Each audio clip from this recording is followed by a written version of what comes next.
நியாயமாக பார்த்தால் ஒரு 45 நிமிடம் அதிகமானால் 1 மணி நேரத்திற்குள் வந்து சேர்ந்து முடியும். ஆனால் வழியெங்கும் மக்கள் கடல். அதுதான் காரணம். ஆசிரியர்கள் இருக்கீங்க, ஸ்கூல் பசங்க மாதிரி காரணம் சொல்றேன்னு தயவு செஞ்சு நினைச்சிடாதீங்க. காலையில 8 மணிக்கு கிளம்பின வருகிற வழி முழுவதும் மக்கள் சந்திப்பு. இதுதான் உண்மையான காரணம்.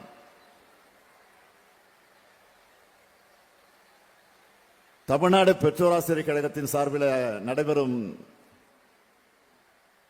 பெற்றோரை கொண்டாடுவோம் என்ற மாநாட்டினுடைய தலைவராக வரவேற்புரை ஆற்றியிருக்கக்கூடிய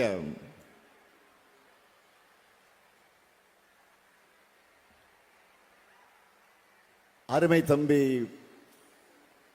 மாண்புமிகு அமைச்சர் அன்பில் மகேஷ் பொய்யாமொழி அவர்களே,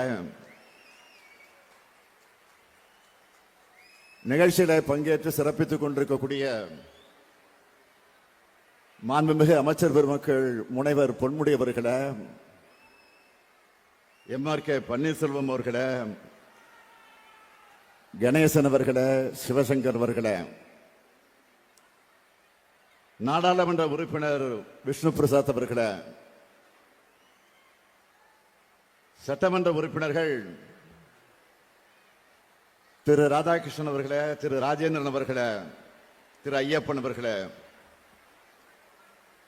பெற்றோர் ஆசிரியர் கழகத்தினுடைய மாநில துணைத் தலைவர் திரு முத்துக்குமார் அவர்களே, பாடநூல் கழகத்தினுடைய தலைவர் திரு லியோனி அவர்களே, முதன்மை செயலாளர் திரு சந்திரமோகன் IAS அவர்களே, மேலாண்மை இயக்குனர் திரு சங்கர் IAS அவர்களே, மாவட்ட ஆட்சித்தலைவர் திரு சிவி ஆதித்யா செந்தில்குமார் IAS அவர்களே, பள்ளி கல்வித்துறையினுடைய இயக்குநர்களே, உள்ளாட்சி அமைப்புகளின் பிரதிநிதிகளே, அரசு உயர் அலுவலர்களே, பேரன்பிற்குரிய ஆசிரியர் பெருமக்களே, என்னுடைய அன்பிற்கினிய மாணவ செல்வங்களே, தாய்மார்களே, பெரியோர்களே, பத்திரிகை மற்றும் ஊடகத்துறையை சார்ந்திருக்கக்கூடிய நண்பர்களே, உங்கள் அனைவருக்கும் என்னுடைய அன்பான வணக்கம்.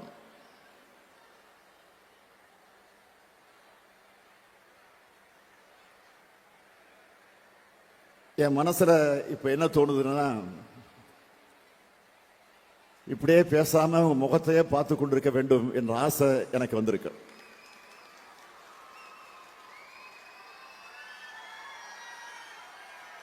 உங்கள் முகத்தில் தெரியக்கூடிய எழுச்சி, மலர்ச்சி, மகிழ்ச்சி,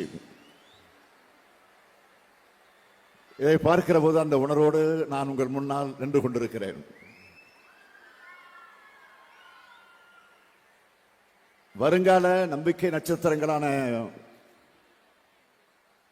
மாணவ கண்மணிகளை வார்ப்பித்தும் வளர்த்தெடுத்தும் வர பெற்றோரையும் ஆசிரியர்களையும் வணங்குகிறேன், வாழ்த்துகிறேன், பாராட்டுகிறேன். அம்மா, அப்பா, ஆசிரியர் தெய்வம்னு சொல்லுவாங்க. கல்வி எனும் முதன்மை பொருளை கற்பிக்கும் அன்னை, தந்தை, ஆசிரியர் கூடியிருக்கக்கூடிய மாநாடு இது. நீங்க மொத்தமா கூடியிருக்கிறது இதுவரை தமிழ்நாடு பார்க்காத காட்சி.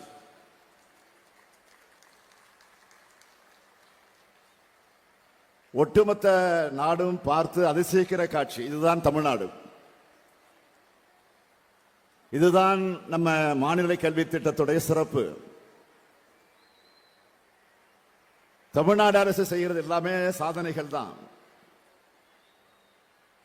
அதுல கல்வித்துறையில உலகத்தரத்திலான சாதனைகளை செஞ்சுட்டு இருக்கோம்.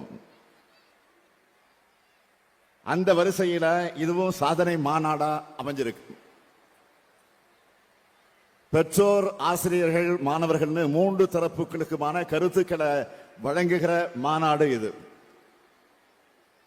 இதுல ஆசிரியரும் இல்ல, நான் ஆசிரியரும் இல்ல, மாணவனும் இல்ல. பெற்றோரே, நான் உங்களின் ஒருவன். உங்களுடைய உள்ளத்தோட உணர்வுகளை அறிஞ்சவன், அதற்கேற்ப கடமைகளை செய்கிறவன். நம்ம திராவிட மாடல் அரசை பொறுத்த வரைக்கும்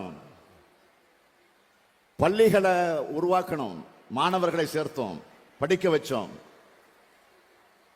மதிப்பெண் வாங்க வச்சோம், வெளியில அனுப்பணும். இதோட பள்ளி கல்வித்துறையோட கடமை முடிஞ்சிட்டதா யாரும் நினைக்க வேண்டிய அவசியம் இல்லை. ஒவ்வொரு மாணவ மாணவியரும் தமிழ்நாட்டினுடைய சொத்து என்கிற அந்த நினைப்போடு அவங்களை வளர்த்துட்டு வரோம்.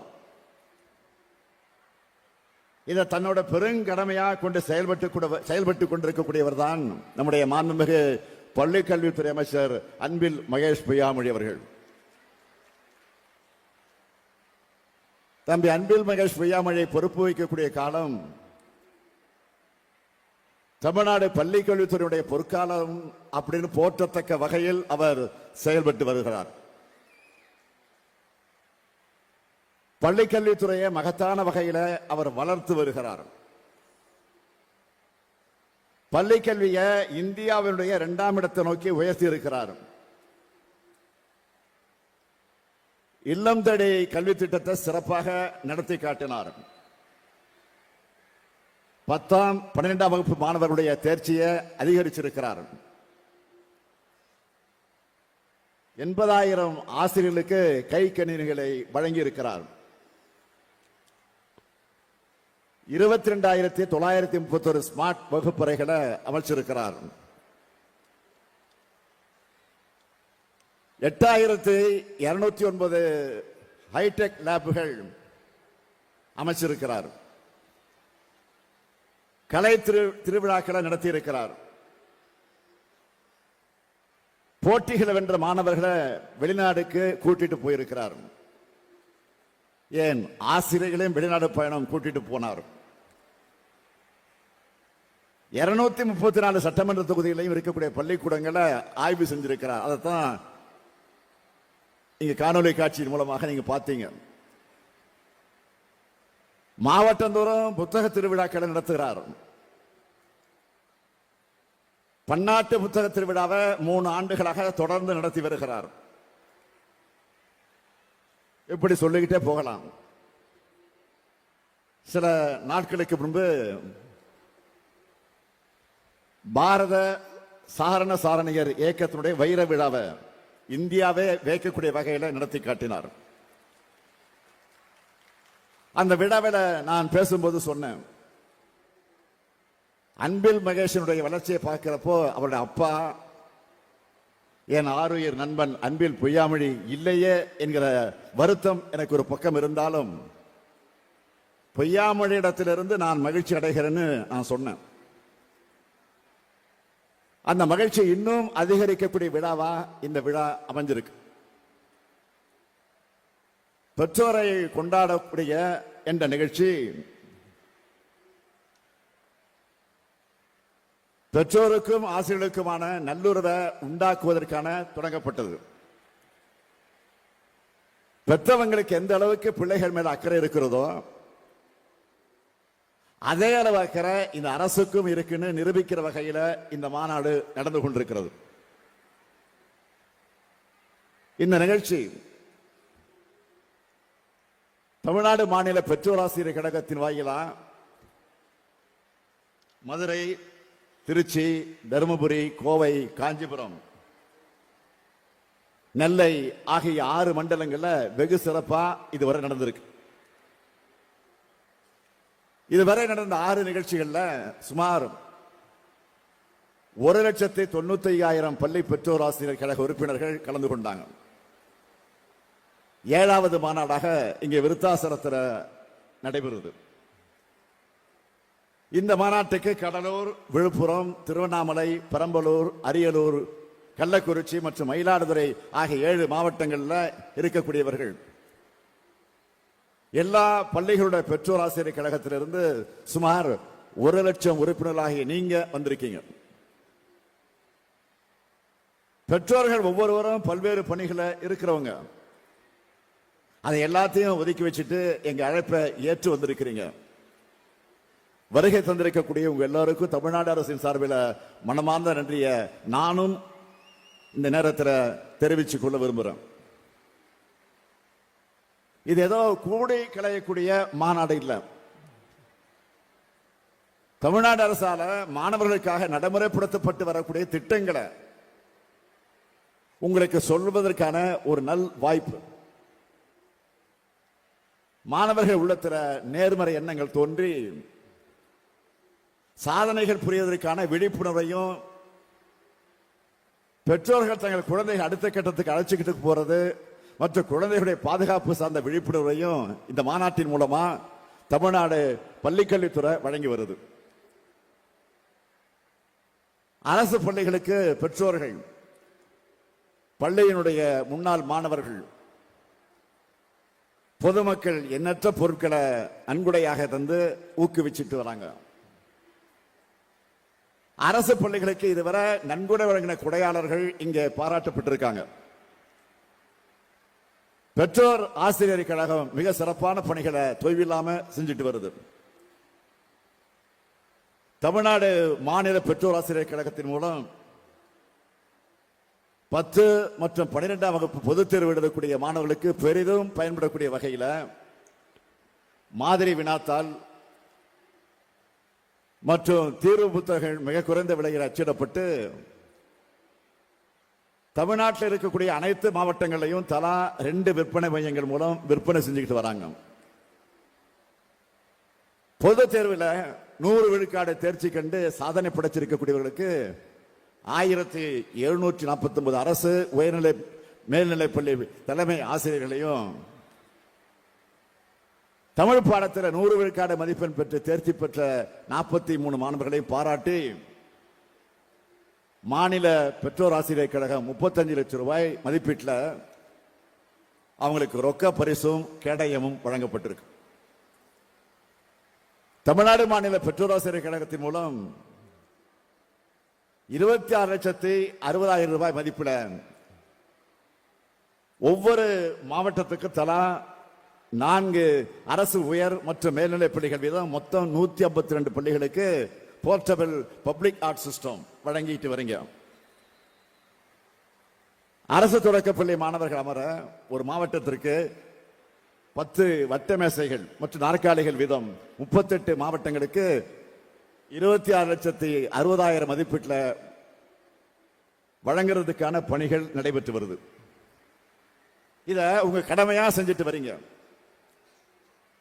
இந்த பணிகளை பெற்றோர் ஆசிரியர் கழகம் தொடர்ந்து செய்யணும். நம்ம அரசுக்கு கல்வி, மருத்துவம் இரு கண்கள். இந்த ஆண்டு மட்டும் பள்ளிக்கல்வித்துறைக்கு 44,000 கோடி ரூபாயும்,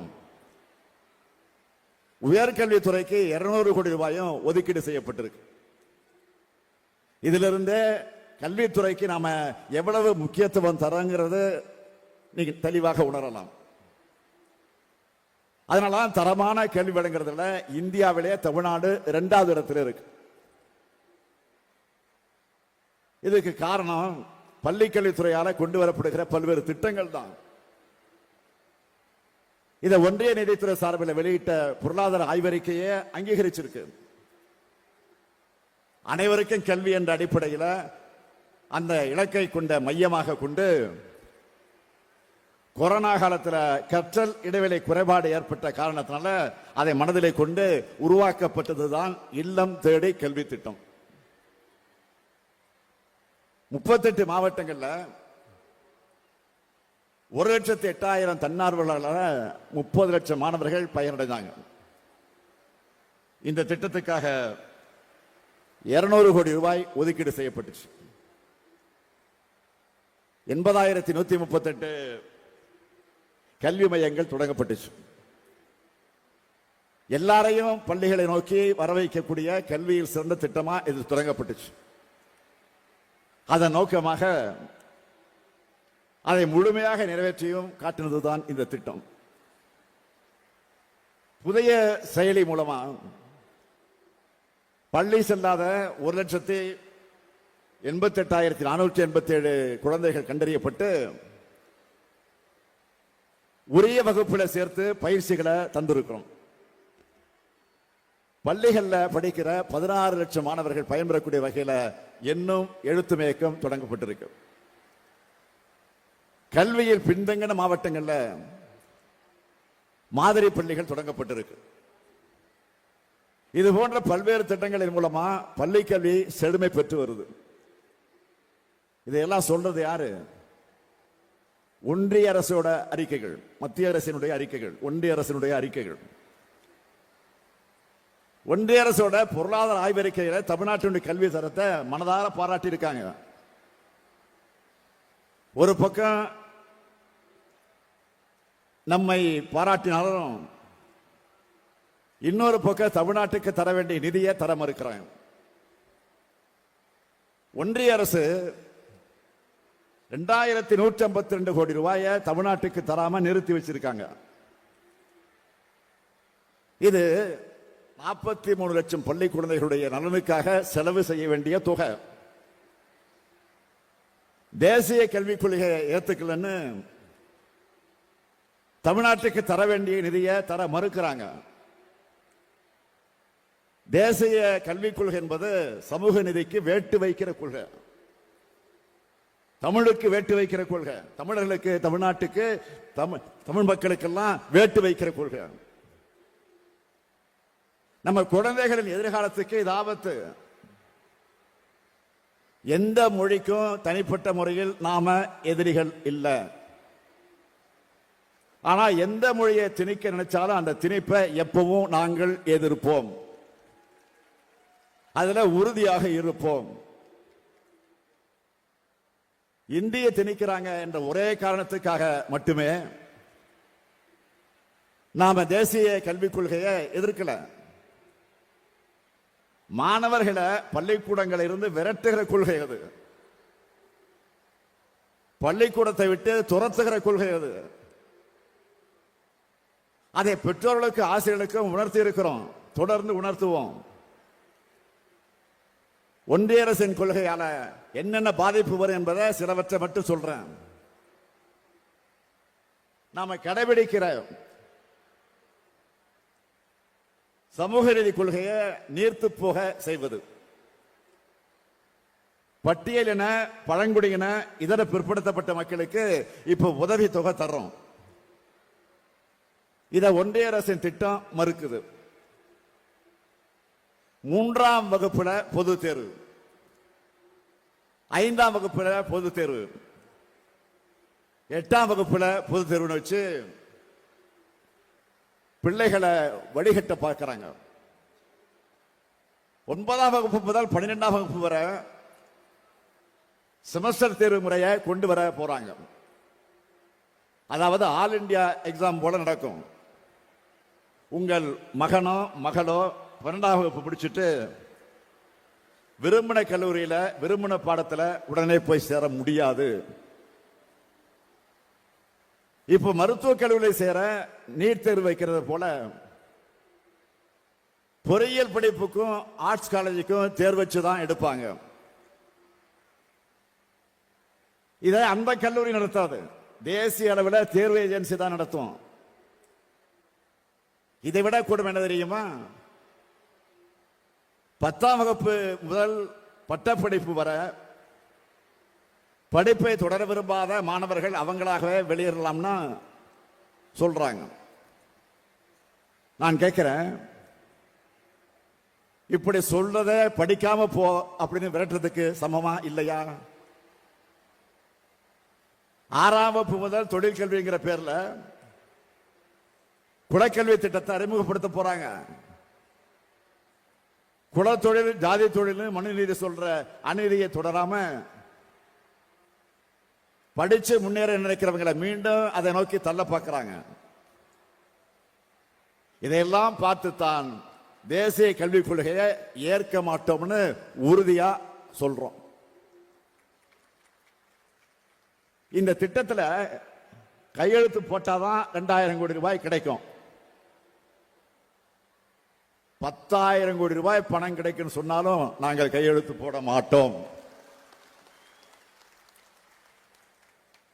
2000 கோடி ரூபாய்க்காக பணத்துக்காக இன்னைக்கு நாங்க கையெழுத்து போட்டா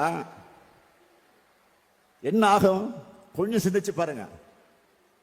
2000 ஆண்டுக்கு பின்னோக்கி நம்ம தமிழ் சமுதாயம் போயிடும். அந்த பாவத்தை இந்த முத்துவேல் கருணாநிதி ஸ்டாலின் ஒருபோதும் செய்ய மாட்டான். இங்கு வந்திருக்கக்கூடிய பெற்றோரை, குறிப்பா தாய்மார்களை கேட்கிறேன், உங்க குழந்தைகளோட திறமை வளரணுமா இல்ல 3வது மணி திணிக்கப்பட்டு ஒவ்வொரு வகுப்பிலையும் படிப்பு தடைபடணுமா? நம்ம குழந்தைகளை திறமை வளரணும்னு தானே நினைப்பீங்க? இன்னும் தெளிவா சொல்றேன், நாம் எந்த மொழிக்கும் எதிரி அல்ல. இந்தி மொழியும் நமக்கு எதிரி அல்ல. அதை யாரு விரும்புறாங்களோ அவங்க இந்தி பிரச்சார சபாவில் போய் அல்லது கேவி பள்ளியிலோ இல்ல வேற வகையிலோ படிக்கிறத தமிழ்நாடு ஒருபோதும் தடுத்ததில்லை, தடுக்க போவதும் இல்லை. ஆனா இந்திய எங்க மேல திணிக்க நினைக்காதீங்க. திணிக்க நினைச்சா தமிழர் என்றொரு இனம் உண்டு, தனியே அவருக்கு ஒரு குணம் உண்டு என்பதை தமிழ்நாடு காட்டிவிடும். இருமொழி கொள்கையாளர் தமிழ்நாட்டு மாணவர்களுடைய திறமை எந்த அளவுக்கு வளர்ந்திருக்கு என்பதை உலகம் முழுக்க வாழக்கூடிய தமிழர்கள் நிரூபிச்சுட்டு இருக்காங்க. ஒன்றிய கல்வி அமைச்சர் கேட்கிறாரு, எல்லா மாநிலங்களும் மும்மொழி கொள்கையும் தேசிய கல்விக் கொள்கையும் ஏத்துக்கிட்ட நிலையில தமிழ்நாடு மட்டும் ஏன் ஏத்துக்கல அப்படின்னு கேட்கிறாரு. அவருக்கு நான் சொல்றேன், இது தமிழ்நாடு. உயர்தனை செம்மொழிய தாய்மொழியாக கொண்ட பெருமைக்குரியவர்கள் தமிழர்கள். எங்கள் உயிரை விட மேலாக தமிழை மதிக்கிறவங்க நாங்க. எங்கள் மொழியை அழிக்க எந்த ஆதிக்க மொழியை நினைச்சாலும் அதை அனுமதிக்க மாட்டோம். இந்தியாவுடைய குடியரசு துணைத் தலைவர் ஒரு கருத்தை நேற்று நாளிதழில் வெளியிட்டிருக்கிறார். அவர் சொல்லுகிறார், ஒரு நிலத்தை கைப்பற்றுவதற்கு அதன் கலாச்சாரத்தை பின்னுக்கு தள்ளி மொழியை அழிப்பதே சிறந்த வழின்னு சொல்லி இருக்கிறார். அவர் பழைய வரலாற்றை சொன்னாலும் அது தமிழ்நாட்டுடைய புதிய வரலாறா கொடிய வரலாறா ஆகிடக்கூடாது என்பதற்காகத்தான் போராடுகிறோம். இன்று நேற்றல்ல, 85 ஆண்டுகளுக்கு மேலாக திராவிட இயக்கம் போராடிக்கிட்டு இருக்கு. இந்தியாவில் கடந்த 75 ஆண்டுகள்ல ஏறத்தாழ 52 மொழிகள் அழிவினுடைய விளிம்புக்கு போயிருக்கு. இந்தி பெல்ட் என்கிற மாநிலங்களில் மட்டும் கிட்டத்தட்ட 25 மொழிகள் அழிஞ்சிருக்கு. தாய்மொழியை இழந்து இந்திய ஆதிக்கத்திற்கு பலியான மாநிலங்கள் இப்பதான் மெல்ல மெல்ல விழிப்புணர்வு அடைஞ்சிட்டு இருக்கு. அதுக்கும் தமிழ்நாடு தன் தாய்மொழியான தமிழை தற்காத்துக் கொண்டதுதான் காரணம். தமிழ்நாட்டினுடைய மொழிக் கொள்கை இன்று இந்தியாவுடைய ஒவ்வொரு மாநில மொழிகளையும் காக்கிற கொள்கையா மாறிக்கிட்டு இருக்கு. நிதியே கொடுங்கன்னு நாம கேட்டா தமிழ் மீது பிரதமர் அக்கறை கொண்டிருக்கிறார் ஒன்றிய அமைச்சர் சொல்றாரு. அவங்களோட அக்கறை தமிழுக்கு என்ன செஞ்சிருக்கு? ஒரு சின்ன சாம்பிள் சொல்றேன் உங்களுக்கு, நல்லா கேளுங்க. சமஸ்கிருத மொழி வளர்ச்சிக்கு ஒன்றிய அரசு ஒதுக்கின நிதி எவ்வளவு தெரியுமா? 1488 கோடி ரூபாய். சமஸ்கிருத மொழிக்கு 1488 கோடி ரூபாய். அந்த மொழியை பேசுறவங்க இந்த நாட்டில் சில ஆயிரம் பேர் தான். 8 கோடி மக்கள் பேசுற நம் தமிழ் மொழி வளர்ச்சிக்கு ஒதுக்கின நிதி எவ்வளவு தெரியுமா? வெறும் 74 கோடி ரூபாய். இதுதான் நீங்க தமிழை வளர்க்கிற லட்சணமா? நான் உங்களுக்கு உறுதி கொடுக்கிறேன், தமிழ்நாடு பள்ளி கல்விக்கான நிதியை ஒன்றிய அரசு வழங்கவில்லை என்றாலும் ஒருங்கிணைந்த பள்ளி கல்வி திட்டத்தின் கீழ் மாநிலத்தில் செயல்படுத்துகிற திட்டங்கள் எதையும் நிறுத்தாம அவற்றை தொடர்ந்து நாங்கள் செயல்படுத்துவோம், அது உறுதி. திராவிட கருத்தியல் கொள்கையால் தான் நாம் இன்றைக்கு இத்தனை பெரிய வளர்ச்சியை பெற்றிருக்கிறோம். இந்த சாதனைகள் தொடர்ந்து தமிழ்நாடு மேலும் மேலும் வளர்ச்சி அடையணும்னா நம்ம குழந்தைகள் மன வலிமை உள்ளவர்களாக, உடல் வலிமை உள்ளவர்களாக, அறிவு மேம்பாடு கொண்டவர்களாக வளரணும். அவங்களை எல்லா விதங்களையும் திறன் கொண்டவர்களாக மாற்றணும். தனி திறமை கொண்டவர்களாக உயர்த்தணும். அதுக்காக தான் என் கனவு திட்டமான நான் முதல்வன் திட்டம் செயல்பட்டு வருது. அதை எல்லாரும் பயன்படுத்திக்கணும். நான் வைக்கிற, உங்களுக்கெல்லாம் வைக்கிற ஒரு வேண்டுகோள், கல்வியில் மட்டுமல்ல ஒழுக்கத்திலையும் சிறந்தவங்களாக மாணவர்களை உருவாக்க வேண்டியது பெற்றோர்கள், ஆசிரியர்கள் ஆகிய உங்க தரப்பினருடைய கடமை, இரு தரப்பினுடைய கடமை. பெற்றோர்கள் தான் குழந்தையினுடைய முதல் ஆசிரியர்கள், ஆசிரியர் தான் குழந்தையினுடைய இரண்டாவது பெற்றோர்கள். இதை உணர்ந்து மேல உற்சாகமாக செயல்படுங்க. உங்களுக்கு உறுதுணையாக உங்களில் ஒருவனாக நான் இருப்பேன். நம்ம திராவிட மாடல் அரசு இருக்கும் இருக்கும் இருக்கும் என்று உறுதி கூறி விடைபெறுகிறேன். நன்றி, வணக்கம்.